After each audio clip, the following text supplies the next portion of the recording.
মধ্যপ্রাচ্যে শান্তি প্রতিষ্ঠায় যুদ্ধবিধ্বস্ত ফিলিস্তিনকে স্বাধীন রাষ্ট্র হিসেবে আনুষ্ঠানিকভাবে স্বীকৃতি দিয়েছে ইউরোপের 3 দেশ স্পেন, আয়ারল্যান্ড ও নরওয়ে। এ নিয়ে জাতিসংঘের সদস্যভুক্ত 146টি দেশ ফিলিস্তিনকে স্বীকৃতি দিল। এ বিষয় নিয়েই থাকছে এটিএন নিউজের নিয়মিত আয়োজন আমাদের কথার আজকের পর্ব। আপনাদের সবাইকে স্বাগত জানাচ্ছি, আমি আরাফাত ইসলাম শুভ। চলুন এবার জেনে আসি এ বিষয়ে কি বলছে সাধারণ মানুষ। আমি অবশ্যই এটা ফিলিস্তিনিদের পক্ষে যে 3টা দেশ সম্প্রতি স্বীকৃতি দিয়েছে, এটাকে আমি সবসময় পজিটিভলি ভাবি। আর কারণ এটা ন্যায্য অধিকার, তাদের ফিলিস্তিনিদের ন্যায্য অধিকার। তারা বহুদিন ধরে নির্যাতিত, আপনারা সবাই জানেন সেটা। এবং এটার মাধ্যমে অবশ্যই একটা ন্যায়ের পক্ষে একটা শক্ত অবস্থান ফিলিস্তিনিরা পাবে এবং স্বাধীন ফিলিস্তিন রাষ্ট্রের জন্য এটা সহায়ক ভূমিকা পালন করবে।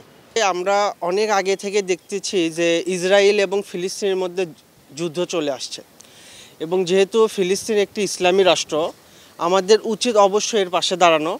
এবং এই যুদ্ধটা এত বেশি তীব্র হচ্ছে যে বিশেষ করে শিশুদের উপর প্রচুর নির্যাতন চলছে।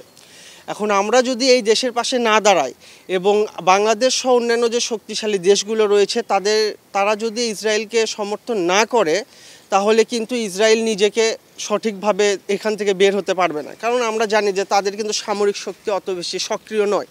এবং অপরদিকে এই যে ফিলিস্তিনের এখানে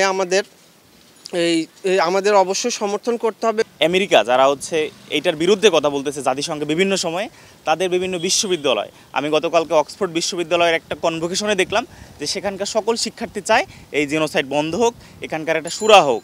এই ইসরায়েল ফিলিস্তিন কেন শুরু হচ্ছে না?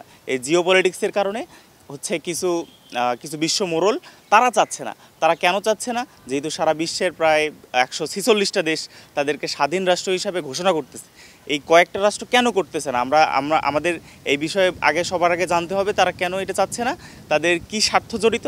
এবং এই যে বর্বরতা আমাদের বলা যায় ফিলিস্তিনের উপর যে বর্বরতা চলছে, শিশুদের হত্যা এবং রাফা সীমান্তে যে ধরনের হত্যাকাণ্ড চলতেছে, এটার বিচার হওয়া দরকার।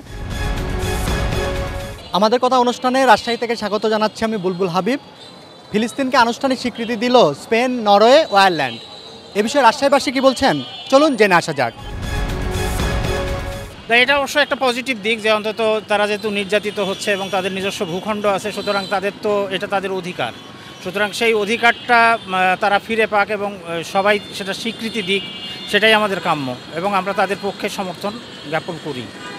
নারী এবং শিশু তারা যেখানেই যাক না কেন তারা কিন্তু নিরাপত্তা পাওয়ার যোগ্য, কিন্তু সেই সমস্ত জায়গা হসপিটাল থেকে শুরু করে সব জায়গাতে তারা যেভাবে হত্যাযজ্ঞ চালিয়েছে, এটা মানবাধিকার লঙ্ঘন হয়েছে এবং যুদ্ধাপরাধের মতো অন্যায় হয়েছে। তো সেই সকল জায়গাতে এই সমস্ত দেশগুলো যেভাবে স্বীকৃতি দিয়ে আসছে, বা আমরা দেখেছি যে আমেরিকার বিভিন্ন ইউনিভার্সিটিগুলো এটার পক্ষে অনেক আন্দোলন করেছে।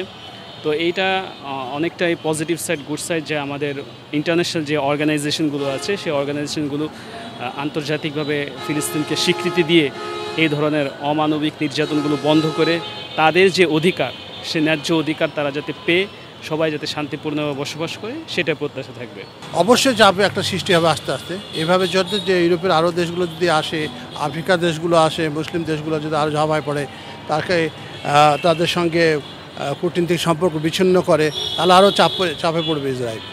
আর এই ধরনের ঘৃণিত কাজ, মানুষকে গণহত্যা, আমরা স্বাধীনতার সময় যা দেখেছি তার চেয়ে এখন বেশি হচ্ছে ওখানে গণহত্যা। ইউরোপের মতো একটা দেশে, স্পেনের মতো একটা দেশে যে মুসলিমদেরকে তারা সাপোর্ট করতেছে, এটাতে আমি খুবই হ্যাপি।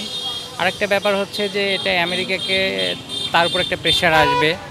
তারপরে আরও যেহেতু মুসলিম কান্ট্রিগুলোর দিক থেকে আমরা অনেক হ্যাপি, সেহেতু তো এদিক থেকে আমেরিকার দিকে তো আসবে একটা প্রেশার, এটা ওনাদের বিষয়। কিন্তু আমি একজন মুসলিম হিসেবে কিংবা বাংলাদেশি হিসেবে আমি এটাতে অনেক আমার ভালো লাগতেছে। ইসরায়েল করছে সেটা মনে ঠিক করেনি, আর যত দিন যাবে তত চাপ বাড়বে, এটা স্বাভাবিক। আমরা চাই যে দ্রুত যেন ইসরায়েল যুদ্ধ বন্ধ করে, শান্তি ফিরিয়ে আনায়। সাভার থেকে আপনাদের সঙ্গে আছি আমি জাহিদ হাসান শাকিল। আমাদের কথা আজকের আয়োজনে জানাবো, কিছুটা দেরিতে হলেও ইউরোপের 3 দেশ নরওয়ে, স্পেন, আয়ারল্যান্ড আনুষ্ঠানিকভাবে ফিলিস্তিনকে স্বীকৃতি দিল। এ বিষয়ে শুনবো সাধারণ মানুষের ভাবনা। ফিলিস্তিন 3 দেশ স্বীকৃতি দিয়েছে, দেরি হলেও এটা জিনিসটা ভালো হয়েছে। আর অন্যান্য দেশে যাতে মুসলমানদের যে মারামারি করতেছে, মুসলমানদের প্রতি আক্রমণ করতেছে, এগুলি যাতে অতি তাড়াতাড়ি বন্ধ হয়, সেই জন্য আমি আবেদন করতেছি। আমরা চাই প্রত্যেকটা দেশ এরকম যেন স্বীকৃতি দেয়। হ্যাঁ, ইসরায়েল ফিলিস্তিন যেন একটা স্বাধীন দেশ, এরকম যত 3 দেশ দিছে ওদেরকে আমরা ধন্যবাদ জানাই। ভবিষ্যতে যেন আমরা চাই এবং দোয়া করি প্রত্যেকটা দেশ যেন এরকম স্বীকৃতি দেয়। আলহামদুলিল্লাহ, এটা তো আসলেই সুসংবাদ এবং গর্বের সংবাদ। ফিলিস্তিন মানে মুসলিম উম্মার এক হৃদয়ের স্পন্দন। খুব দেরি করে হলেও যদি এ দেশের স্বীকৃতি পেয়ে থাকে, আমি আশা করি বিশ্বের সমস্ত দেশ তাদের স্বীকৃতি দেয়। ফিলিস্তিন জন্মসূত্রে একটি ফিলিস্তিন রাষ্ট্র, এটাকে স্বীকৃতি দেওয়ার অসুবিধা কোথায়? আজকে খুব দেরি করে হলেও তারা স্বীকৃতি দিয়েছে, তাদের সাথে কৃতজ্ঞতা জানাচ্ছি। এই ছিল আমাদের কথার আজকের আয়োজন। আগামী পর্বে দেখা হবে নতুন কোনো বিষয় নিয়ে। সে পর্যন্ত সবাই ভালো থাকুন, সুস্থ থাকুন আর চোখ রাখুন এটিএন নিউজের পর্দায়।